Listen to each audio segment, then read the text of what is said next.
میں چودھری کا 20 سالہ نوکر تھا۔ چودھری 50 سال کا تھا۔ چودھری صاحب کی بری نظر تھی مجھ پہ۔ وہ اکثر مجھے اپنے کمرے میں بلاتا اور کمرے میں میری السلام علیکم دوستو۔ وہ لڑکا صرف 20 سال کا تھا۔ نام اس کا زین تھا۔ چہرے پر معصومیت، آنکھوں میں خواب اور دل میں اپنے گھر والوں کے لیے کچھ بن جانے کی خواہش۔ غربت نے اسے عمر سے پہلے سمجھدار بنا دیا تھا، اسی لیے پڑھائی ادھوری چھوڑ کر وہ روزگار کی تلاش میں شہر سے دور ایک گاؤں کے بڑے بنگلے میں گیا، جہاں دور دور تک زمینیں پھیلی تھی، مویشیوں کے باڑے تھے، اناج کے گودام تھے اور ہر طرف ایک ہی نام کا رعب تھا، چودھری سکندر خان۔ چودھری سکندر خان 50 برس کا با اثر آدمی تھا، اونچا قد، گہری آواز اور ایسی شخصیت کہ لوگ سامنے آتے ہی سیدھے ہو کر بات کرتے، مگر اس کی آنکھوں میں ایک عجیب تنہائی بسی رہتی تھی۔ زین صبح سویرے دوسرے مزدوروں کے ساتھ کام میں لگ جاتا، کبھی جانوروں کو چارہ دیتا، کبھی کھیتوں میں پانی لگاتا اور کبھی گودام سنبھالتا، مگر اس کے نرم لہجے، محنتی طبیعت اور خاموش وقار نے جلد ہی سب کو توجہ کھینچ لی۔ ایک دن چودھری نے اسے دور سے کام کرتے دیکھا تو نہ جانے کیوں اس کی نظر وہیں ٹھہر گئی۔ پھر یہ معمول بن گیا کہ وہ ہر روز کسی نہ کسی بہانے ذہن کو اپنے قریب بلا لیتا، کبھی پانی پلانے کے لیے، کبھی حساب سمجھانے کے لیے اور کبھی بس اس کی آواز سننے کے لیے۔ ذہن سادہ دل تھا، وہ اسے مالک کی مہربانی سمجھتا رہا، مگر چودھری کے دل میں ایک خاموش کیفیت جنم لے چکی تھی، ایسی کیفیت جس نے ایک طاقتور انسان کو بے بس کر دیا تھا، اور بنگلے کی خاموش فضا میں ایک انکہی کہانی آہستہ آہستہ سانس لینے لگی۔ چودھری سکندر خان کے لیے اب ہر دن کا آغاز ذہن کے چہرے سے ہونے لگا تھا۔ وہ صبح بنگلے کا چکر لگانے نکلتا تو اس کی نظریں سب سے پہلے ذہن کو تلاش کرتی، اور جب ذہن ہاتھوں میں چارے کی ٹوکری اٹھائے مصروف نظر آتا تو چودھری کے دل میں ایک عجیب سا سکون اتر آتا۔ ذہن اب بھی سب کچھ مالک کی شفقت سمجھتا تھا، مگر دوسرے مزدوروں نے محسوس کرنا شروع کر دیا تھا کہ چودھری کی نگاہوں میں اس لڑکے کے لیے کچھ الگ ہی نرمی ہے۔ ایک دن دوپہر کی سخت دھوپ میں ذہن کھیت کے کنارے پانی کا راستہ درست کر رہا تھا کہ اچانک اس کا پاؤں پھسلا اور وہ مٹی میں گر پڑا۔ خبر ملتی ہی چودھری خود دوڑتا ہوا وہاں پہنچا۔ اس نے اپنے ہاتھوں سے ذہن کو سہارا دیا، کپڑوں سے مٹی جاڑی اور پہلی بار اس کی آواز میں حکم نہیں بلکہ فکر سنائی دی۔ ذہن نے حیرت سے مالک کو دیکھا، کیونکہ اتنی بڑی حیثیت رکھنے والا شخص کبھی کسی مزدور کے لیے یوں بے قرار نہیں ہوا تھا۔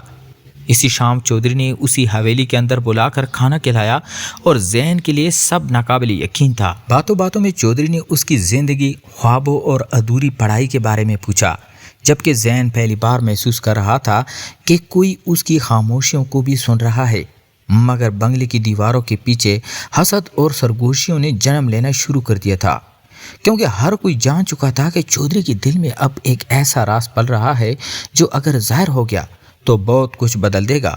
اب یہ معمول بن چکا تھا کہ چودھری سکندر خان کسی نہ کسی بہانے مجھے اپنے کمرے میں بلا لیتا اور مجھ سے اندر کمرے کے کام کرواتا، کبھی الماری درست کروانے کے لیے آواز دیتا، کبھی کتابیں سلیقے سے رکھنے کو کہتا، کبھی پردے بدلوانے کا حکم دیتا اور کبھی صرف اتنا کہتا کہ آؤ کمرہ صاف کر دو۔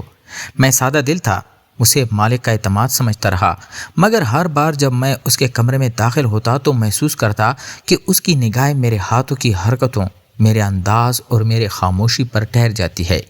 وہ کم ہی بولتا، مگر اس کی خاموش نظریں بہت کچھ کہہ دیتی تھی۔ ایک دن جب میں میز پر رکھی چیزیں ترتیب دے رہا تھا تو اس نے دھیرے سے پوچھا، زین تم یہاں خوش تو ہو نا؟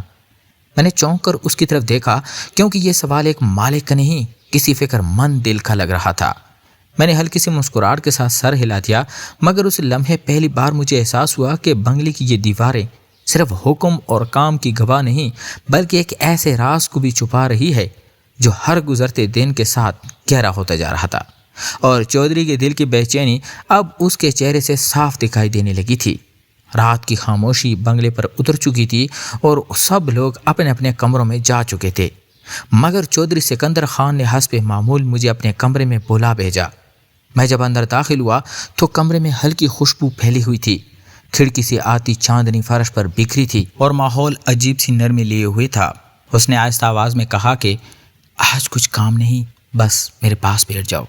میں جھجکتے ہوئے کرسی کے کنارے بیٹھ گیا، مگر اس نے میرا ہاتھ تھام کر مجھے اپنے قریب بیٹھا لیا۔ میری دھڑکن تیز ہو گئی اور سانسوں میں بے چینی سی بھر گئی۔ وہ دیر تک میری آنکھوں میں دیکھتا رہا جیسے برسوں سے کوئی بات کہنا چاہتا ہو۔ پھر اس نے میرے بالوں پر ہاتھ پھیرا اور دھیمی آواز میں کہا کہ تم نے اس سنسان دل میں روشنی بھر دی ہے۔ میرے لب خاموش تھے مگر دل میں ایک انجان کیفیت جاگ اٹھی تھی۔ اس رات پہلی بار اس کی لہجے کی سختی مکمل طور پر پگھل گئی اور اس کی جگہ ایک نرم محبت بھرا انسان میرے سامنے تھا۔ کمرے کی خاموشی میں صرف ہماری دھڑکنیں سنائی دے رہی تھی اور ایسا لگ رہا تھا جیسے وقت تھم گیا ہو۔ میں جانتا نہیں تھا کہ یہ احساس کیا ہے مگر اتنا ضرور سمجھ گیا تھا کہ چودھری کی دنیا میں اب میرا مقام صرف ایک ملازم کا نہیں رہا اور ہمارے درمیان ایک ایسا رشتہ جنم لے چکا تھا جو ہر حد سے زیادہ گہرا اور ہر لفظ سے زیادہ خوبصورت تھا۔ اگلے چند دن بنگلے میں ایک عجیب سا سکون اور خاموشی ساتھ ساتھ چل رہے تھے۔ زین اب بھی اپنے کام میں مصروف رہتا تھا مگر چودھری سکندر خان کے رویے میں ایک واضح نرمی آ چکی تھی۔ وہ پہلے کی طرح سخت حکم نہیں دیتا تھا بلکہ بات کرنے سے پہلے چند لمحے سوچتا، جیسے ہر لفظ کو تول کر ادا کر رہا ہو۔ زین کے لیے یہ تبدیلی حیران کن تھی مگر وہ اسے محض چودھری کی شفقت اور اعتماد سمجھ کر قبول کر رہا تھا۔ ایک صبح چودھری نے اسے کھیتوں کے کنارے بلایا۔ ہوا میں ہلکی خنکی تھی اور دور تک سنہری فصل لہرا رہی تھی۔ چودھری نے زمین کی طرف دیکھتے ہوئے کہا، زین تم نے یہاں بہت محنت کی ہے۔ مجھے ایسے لوگ کم ملتے ہیں جو دل سے کام کرتے ہیں۔